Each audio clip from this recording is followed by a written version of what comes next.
মমতা বন্দ্যোপাধ্যায়ের মনে হচ্ছে মৃত্যু ঘন্টা বেজে গেছে মনে হচ্ছে। মমতা বন্দ্যোপাধ্যায়ের মনে হচ্ছে মৃত্যু ঘন্টা বেজে গেছে মনে হচ্ছে। আবারও কুরুচিকর মন্তব্য। বিজেপি এতটাই ভয় পেয়ে গেছে, আর এই প্রার্থীরা যারা রয়েছেন, অভিজিৎ গঙ্গোপাধ্যায়, দিলীপ ঘোষ, প্রতিদিন প্রতিনিয়ত মমতা বন্দ্যোপাধ্যায়কে অপমান করা।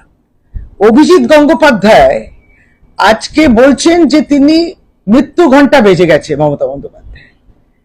ভাবুন তো, এই মানুষগুলো নাকি রাজনীতি করবে, এদেরকে আয়না দেখাবে, এদেরকে আয়না দেখাবে বাংলার মানুষ।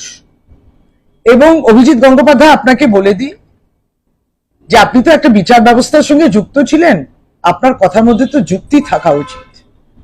কিন্তু আপনি আজকে কারোর মৃত্যু কামনা করছেন, কোন তল্লানিতে গিয়ে আপনি নেমেছেন, এবং খুব সহজভাবে বোঝা যায় যাই জন্য আপনি বিজেপির দলে ঢুকেছেন। কারণ এটা বিজেপির চরিত্র, এটা তাদের ডিএনএ।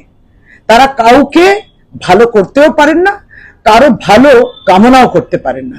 এতটাই ভয় পেয়ে গেছেন আপনারা হারবেন বলে, তাই মমতা বন্দ্যোপাধ্যায় মৃত্যু কামনা করছেন।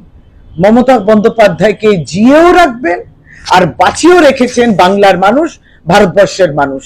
ভগবান ঠাকুর এবং আল্লাহ বাঁচিয়ে রেখেছেন তাকে। আপনি কি মারবেন? জনতা আপনাকে রাজনৈতিকভাবে মারবে।